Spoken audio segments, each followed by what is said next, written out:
தெரியாத வழிகளிலே என்னை நீர் நடத்துகின்றீர்.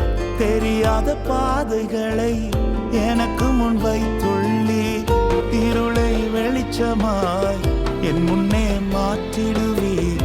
தீமையை நன்மையா எனக்காய் மாற்றிடுவீர். தீமையை நன்மையா எனக்காய் மாற்றிடுவீர். உம்மை நம்பி நடக்கிறேன் என் தகப்பனே.